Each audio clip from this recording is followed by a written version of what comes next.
Start at 5:30 with a live look as we wait for Minnesota Governor Tim Walz to speak for the first time since being selected as Vice President Harris's VP pick in Pennsylvania. This is Pennsylvania Governor Josh Shapiro here.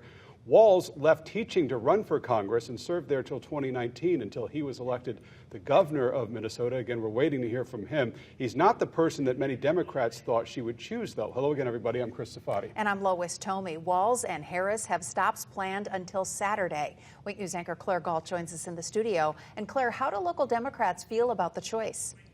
Lois, they told me that the Harris campaign has gotten off to a great start, and adding a running mate to the team only helps. Now, up until about 2 weeks ago, Chris and Lois, these Democrats thought they were voting for Joe Biden. And until today, a lot of our local Democratic delegates did not know much about Minnesota Governor Tim Walz. But they told me they are on board with it all.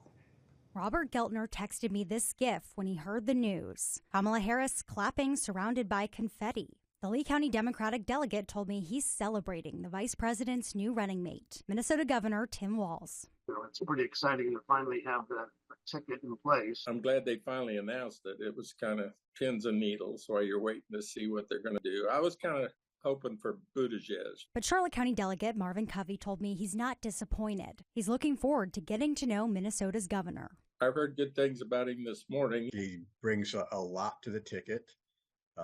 He's governor of a blue state, but when he was first elected, he was elected from a rural red county in that blue state.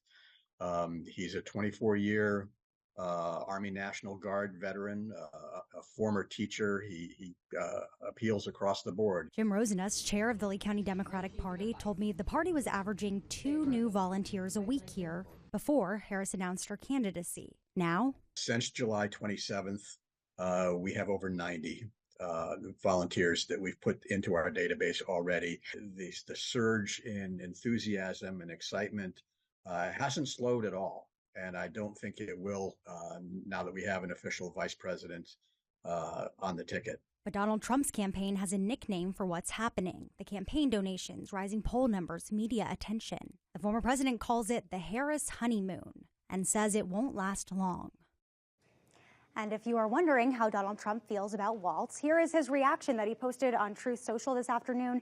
He simply said, "Thank you," implying that he thinks the choice is good for him. Lois and Chris. All right. Thank you very much, Claire.